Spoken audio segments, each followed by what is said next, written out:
ವಿಶ್ವಜ್ಞಾನಿ ಭಾರತ ರತ್ನ ಸಂವಿಧಾನ ಶಿಲ್ಪಿ ಡಾಕ್ಟರ್ ಬಾಬಾ ಸಾಹೇಬ್ ಅಂಬೇಡ್ಕರ್ ಅವರ 12 ಅಡಿ ಎತ್ತರದ ಮೂರ್ತಿಯನ್ನು ಜ್ಞಾನ ಪ್ರಕಾಶ್ ಸ್ವಾಮೀಜಿಯವರಿಂದ ಮೂರ್ತಿಯನ್ನ ಉದ್ಘಾಟನೆ ಮಾಡಲಾಗಿದೆ.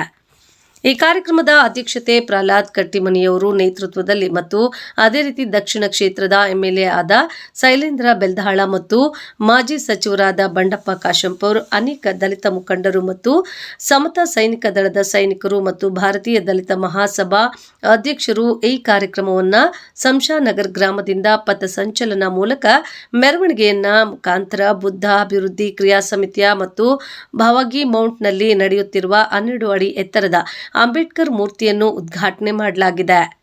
ಈ ಕಾರ್ಯಕ್ರಮಕ್ಕೆ ಸುತ್ತಮುತ್ತ ಹಳ್ಳಿಗಳಿಂದ ದಲಿತ ಬಾಂಧವರು ಹೆಚ್ಚಿನ ಸಂಖ್ಯೆಯಲ್ಲಿ ಭಾಗವಹಿಸಿದ್ರು ಮತ್ತು ಬೀದರ್ ಜಿಲ್ಲೆ ದಲಿತ ಮುಖಂಡರು ಕೂಡ ಈ ಕಾರ್ಯಕ್ರಮದಲ್ಲಿ ಭಾಗಿಯಾಗಿದ್ರು. ಜಿಲ್ಲಾ ವರದಿಗಾರರು ಪ್ರಭು ಸೋನಿ ಜೊತೆ ಅನಿಲ್ ಕುಮಾರ್.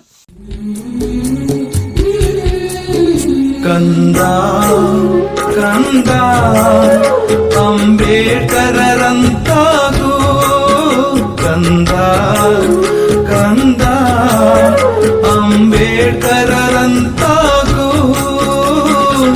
ಕರುಣಶೀಲ ಜ್ಞಾನವಂತ ಬುದ್ಧನಂತಾಗು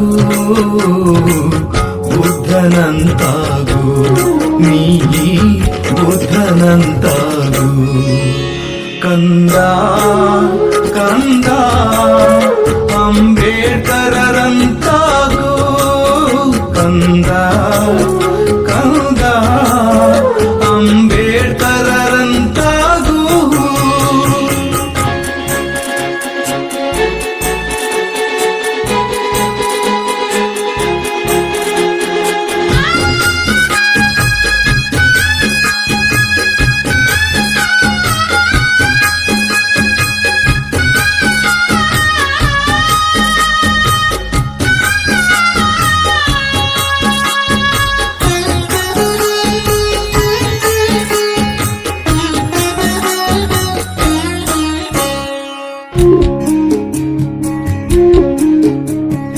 ಅಸಮಾನತೆಯ ಅಮಾವಾಸ್ಯೆಗೆ ಹಣತೆ ನೀನಾಗು, ಅಸಮಾನತೆಯ ಅಮಾವಾಸ್ಯೆಗೆ ಹಣತೆ ನೀನಾಗು, ನೊಂದ ಜನರ ಕಣ್ಣೀರವರೆಸುವ ಹೃದಯವಂತನಾಗು, ನೊಂದ ಜನರ ಕಣ್ಣೀರವರೆಸುವ ಹೃದಯವಂತನಾಗು, ಕಗ್ಗಲ್ಲ ಕಡೆದು ಶಿಲೆಯಾಗಿ ಹೊಳೆದು ಗೌರವಿಪ ಮೂರ್ತಿಯಾಗು, ಮಾನವತವಾದಿಯಾಗು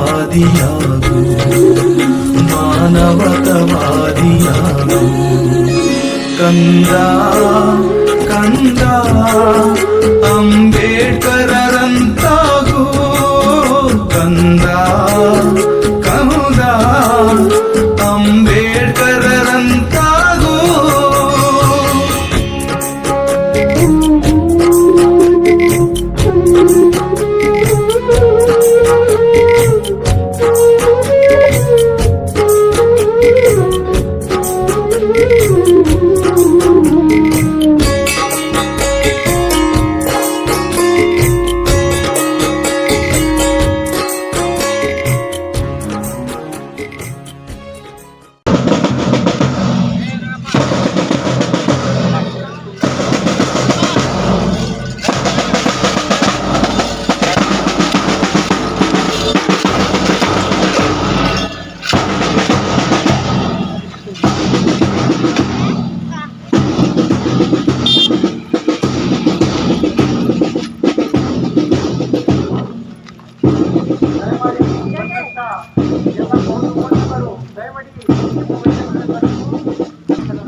ಕೋಳಿಗಳೆಲ್ಲ ಕಾಯ್ಬೇಕು.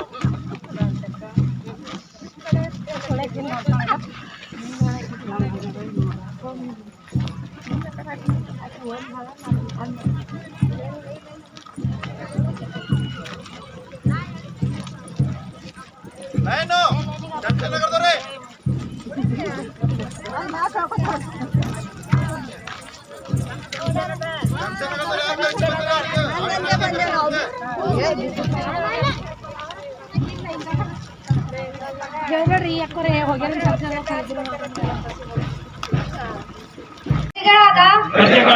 ನಾವು ಭಾರತವನ್ನು ಒಂದು ಸಾರ್ವಭೌಮ ಸಮಾಜವಾದಿ ಜಾತ್ಯತೀತ ಪ್ರಜಾಸತ್ತಾತ್ಮಕ ಗಣರಾಜ್ಯವನ್ನಾಗಿ ರೂಪಿಸುವುದಕ್ಕಾಗಿ ಭಾರತದ ಎಲ್ಲ ಪ್ರಜೆಗಳಿಗೆ ಸಾಮಾಜಿಕ ಆರ್ಥಿಕ ಮತ್ತು ರಾಜಕೀಯ ನ್ಯಾಯವನ್ನು ವಿಚಾರ ಅಭಿವ್ಯಕ್ತಿ ನಂಬಿಕೆ ಧರ್ಮ ಮತ್ತು ಉಪಾಸನೆಯ ಸ್ವಾತಂತ್ರ್ಯವನ್ನು ಸ್ಥಾನಮಾನ ಮತ್ತು ಅವಕಾಶಗಳ ಸಮಾನತೆಯನ್ನು ದೊರೆಯುವಂತೆ ಮಾಡುವುದಕ್ಕಾಗಿ ವ್ಯಕ್ತಿ ಗೌರವ ದೇಶದ ಏಕತೆ ಮತ್ತು ಸಮಗ್ರತೆಗಾಗಿ ಎಲ್ಲರಲ್ಲಿ ಭ್ರಾತೃತ್ವ ಭಾವನೆಯನ್ನು ಮೂಡಿಸುವುದಕ್ಕಾಗಿ ದೃಢ ಸಂಕಲ್ಪ ಮಾಡಿ ನಮ್ಮ ಸಂವಿಧಾನ ಸಭೆಯಲ್ಲಿ 1949 ಇಸ್ವಿಯ ನವೆಂಬರ್ ತಿಂಗಳ 26ನೆಯ ದಿನದಂದು ಈ ಸಂವಿಧಾನವನ್ನು ನಮಗೆ ನಾವೇ ಅರ್ಪಿಸಿಕೊಂಡು ಅಂಗೀಕರಿಸಿ ಶಾಸನವಾಗಿ ವಿಧಿಸಿಕೊಂಡಿದ್ದೇವೆ. ಜೈ ಭೀಮ್, ಜೈ ಸಂವಿಧಾನ. ಮಾಜಿ ಶಾಸಕರು ಹಾಗೆ ನಮ್ಮ ಸಮುದಾಯದ ಹಿರಿಯರಾಗಿರ್ತಕ್ಕಂಥ ಅನಿಲ್ ಕುಮಾರ್ ಬೆಲ್ದಾಳೆ, ರಮೇಶ್ ಡಾಕುಳಗಿ, ಮಾರುತಿ ಬೌದ್ಧೆ, ಪಾಸ್ವಾನ್ಜಿಯವರು, ಕಲ್ಯಾಣರಾವ್ ಭೋಸ್ಲೆ ಅವರು, ಹಾಗೆ ವೇದಿಕೆ ಬಂದಿರತಕ್ಕಂಥ ಎಲ್ಲ, ನಾನು 2001ರಲ್ಲಿ ಅದು ಪ್ರತಿಮೆ ಆಗಿರೋದು. ಮತ್ತೆ ಉದ್ಘಾಟನೆ ಮಾಡ್ರಪ್ಪ, ಅನಾವರಣ ಮಾಡಿ ಅಂದ್ರೆ ಇಲ್ಲ ಸ್ವಾಮಿ ನಾವು ಮಾಡಲ್ಲ. ಇದೆಂತ ನನ್ನ ಮಕ್ಕಳು ಬೇಮಾರಿ, ನನ್ನ ಮಕ್ಕಳು ಪ್ರತಿಮೆ ಉದ್ಘಾಟನೆ ಮಾಡ್ರು ಅಂದ್ರೆ ಬೇಡ ಅಂತವಲ್ಲ ಅಂತೇಳಿ ನಾನು ಎದಕ್ ಬೇಡ ಅಂತವ್ರೆ ಅಂತ ನಾನು ಒಂದಿನ ಪರ್ಸನಲ್ ಹೋಗಿದ್ದೆ. ರಾತ್ರಿ ಟೈಮಲ್ಲಿ ಹೋಗಿ ಅಲ್ಲಿ ಊರಿನ ಮುಖಂಡರು ಕರೆದು, ಎದಕ್ ನೀವು ಉದ್ಘಾಟನೆ ಮಾಡ್ತಿಲ್ಲ, ಇದನ್ನ ಯಾರು ಕಾಯ್ತಿದ್ರಿ? MP ಕಾಯ್ತಾರ, MLA ಕಾಯ್ತಾರ, ಮಿನಿಸ್ಟರ್ ಕಾಯ್ತಾರ, ಅಥವಾ ಕಾಂಗ್ರೆಸ್ ಅವರು ಕಾಯ್ತಾರೆ, BJP ಅವರು ಕಾಯ್ತಾರೆ, JDS ಅವರು ಕಾಯ್ತಾರೆ ಅಂತ ಕೇಳಿದೆ.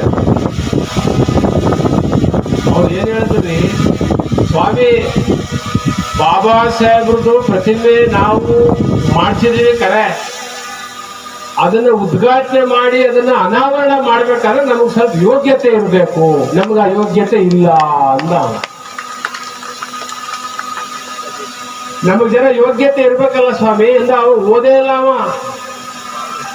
ಬಿಲ್ಕುಲ್ ಓದೇ ಇಲ್ಲ ಯಜಮಾನ, ಊರಿನ ಯಜಮಾನ. ಒಂದಿಷ್ಟು ಯೋಗ್ಯತೆ ಬೇಕಲ್ಲ ನಮ್ಗೆ ಅಂದ. ನನಗೆ ಆಶ್ಚರ್ಯ ಐತಿ, ಏನಪ್ಪ ಹಿಂಗೆ ಹೇಳ್ತೀನಿ, ಏನು ಯೋಗ್ಯತೆ ಅಂದೆ. ಇನ್ನೊಂದು 10 ವರ್ಷ ಹಂಗೆ ಇರಲಿ, ಅದು ಬಾಬಾ ಸಾಹೇಬ್ರದು. ಒಂದು 10 ವರ್ಷ ಆದಮೇಲೆ ಗುರುಗಳೇ ನೀವೇ ಬಂದು ಉದ್ಘಾಟನೆ ಮಾಡೋದಂತೆ ಅಂತ ಹೇಳಿ ಕಳಿಸ್ತಾವ. ಚಿಕ್ಕಮಗಳೂರು ಜಿಲ್ಲೆ ಅದು. ಆಯ್ತು, 2022ರಲ್ಲಿ ಇಡೀ ಊರವರೆಲ್ಲ ಬಂದರು, ಒಳ್ಳೆ ಬಸ್ ಮಾಡ್ಕೊಂಡು ಬಂದರು ಮೈಸೂರಿಗೆ. ಸ್ವಾಮಿ ಈಗ ಉದ್ಘಾಟನೆ ಮಾಡೋಣ ಅಂದ್ರೆ, ನಾನು ಏನಪ್ಪ ಈಗ ಉದ್ಘಾಟನೆ ಮಾಡೋಣ ಅಂದ್ರೆ ಏನ್ ಸಮಾಚಾರ ಅಂತ ಕೇಳಿದೆ ನಾನು. ನೀವು ಬಂದೇ ಊರಿಗೆ ಗೊತ್ತಾಗುತ್ತೆ, ಈಗ ಉದ್ಘಾಟನೆ ಮಾಡೋಣ ಅಂದ್ರೆ. ಆಯ್ತು, ಊರಿಗೆ ಉದ್ಘಾಟನೆ ಮಾಡೋಣ ಅಂತ ಹೋದ್ರೆ ಆ ಊರಲ್ಲಿ 2 ತಹಸೀಲ್ದಾರ್, 2 ಅಸಿಸ್ಟೆಂಟ್ ಕಮಿಷನರ್, 9 ಜನ PDO, 2 ಕಮರ್ಷಿಯಲ್ ಟ್ಯಾಕ್ಸ್ ಕಮಿಷನರ್,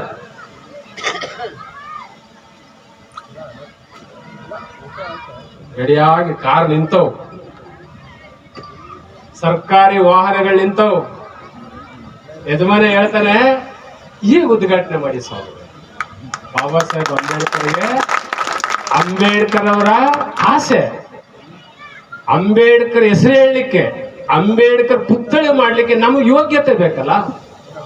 ಈಗ ನಮಗೆ ಯೋಗ್ಯತೆ ಸಿಕ್ಕದೆ ತಹಸೀಲ್ದಾರ್ ಆಗಿದ್ದೀವಿ, AC ಆಗಿದ್ದೀವಿ, ಕಮರ್ಷಿಯಲ್ ಟ್ಯಾಕ್ಸ್ ಕಮಿಷನರ್ ಆಗಿದ್ದೀವಿ, PDOಗಳಾಗಿದ್ದೀವಿ. ಈಗ ನಮ್ಮ ಊರಿಗೆ ಘನತೆ ಬಂದಿದೆ, ಗೌರವ ಬಂದಿದೆ, ಡಿಗ್ನಿಟಿ ಬಂದಿದೆ, ಸೆಲ್ಫ್ ರೆಸ್ಪೆಕ್ಟ್ ಬಂದಿದೆ. ಇದು ಅಂಬೇಡ್ಕರ್ ಆಸೆ. ಈಗ ಇನಾಗ್ರೇಷನ್ ಮಾಡಿ ಅಂತ 2022 ಮಾಡಿಸಿದ್ರು ಅನಿಲ್ ಬೆಲ್ಲಾಳಿ ಅವರೇ. ನನಗೆ ಅವತ್ತಿಂದ ಇವತ್ತಿನವರೆಗೂ ಬಾಬಾ ಸಾಹೇಬರ ಪ್ರತಿಮೆಯನ್ನು ನಾವೇನಾದ್ರು ಅನಾವರಣ ಮಾಡಬೇಕು ಅಂದ್ರೆ ನಮಗೂ ಒಂದಷ್ಟು ಯೋಗ್ಯತೆ ಇರಬೇಕು, ನಮಗೊಂದಷ್ಟು ಘನತೆ ಇರಬೇಕು, ನಮಗೊಂದಿಷ್ಟು ಸ್ವಾಭಿಮಾನ ಇರಬೇಕು, ನಮಗೊಂದಿಷ್ಟು ಶಿಕ್ಷಣದ ಮೌಲ್ಯ ಗೊತ್ತಿರ್ಬೇಕು. ಈಗ ಇಲ್ಲಿ ಪ್ರತಿಮೆ ಅನಾವರಣ ಮಾಡಿದ್ದೀವಿ. ಯಾಕೆ ಮಾಡಿದ್ದೀವಿ? ಏನಕ್ಕೆ ಮಾಡಿದ್ದೀವಿ ಪ್ರತಿಮೆ ಸುಮ್ಮನೆ ಬಂದಿಲ್ಲ. ಪ್ರತಿಭೆ ಇದ್ದದ್ದಕ್ಕೆ ಪ್ರತಿಭೆ ಬಂದಿದೆ. ಬಾಬಾ ಸಾಹೇಬ್ ಎಂಥ ಪ್ರತಿಭಾವಂತರು ಅಂತ ಹೇಳಿ ಇಡೀ ಜಗತ್ತು ಬಾಬಾ ಸಾಹೇಬ್ರ ಕಡೆ ಮುಖ ಮಾಡ್ತಾ ಇದೆ. ಇಡೀ ಜಗತ್ತು 198 ದೇಶ ಬಾಬಾ ಸಾಹೇಬ್ರ ಕಡೆ ಮುಖ ಮಾಡ್ತಿದೆ. ಆದ್ರೆ ನಾವು ಯಾವ ಕಡೆ ಮುಖ ಮಾಡ್ತಿದ್ದೀವಿ? ನಮ್ಮ ಮುಖ ಯಾವ ಕಡೆಗಿದೆ? ನಮ್ಮ ಹೆಣ್ಣುಮಕ್ಳುಗಳು ಏನ್ ಮಾಡ್ತಿದ್ದಾರೆ?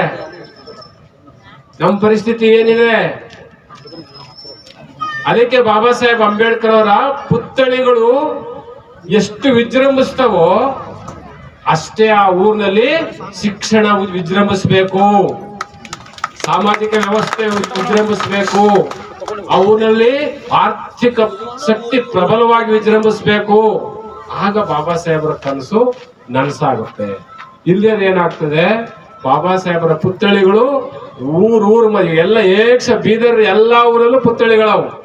ನನಗನ್ನಿಸ್ತದೆ ಬಾಬಾ ಸಾಹೇಬರು ಜೀವಂತವಾಗಿದ್ದಾರೆ ಎನ್ನುವುದಾದ್ರೆ ಎಲ್ಲೆಲ್ಲಿ ಪುತ್ಥಳಿಗಳು ಅನಾವರಣ ಆಗಿದೆ ಅಲ್ಲಲ್ಲಿ ಒಬ್ಬ ತಹಸೀಲ್ದಾರ್, ಒಬ್ಬ DC, ಒಬ್ಬ ಜಡ್ಜ್ ಆದ್ರೆ ಮಾತ್ರ ಆ ಬಾಬಾ ಸಾಹೇಬರ ಪುತ್ಥಳಿಗೆ ಒಂದು ಜೀವಂತಿಕೆ ಬರ್ತದೆ.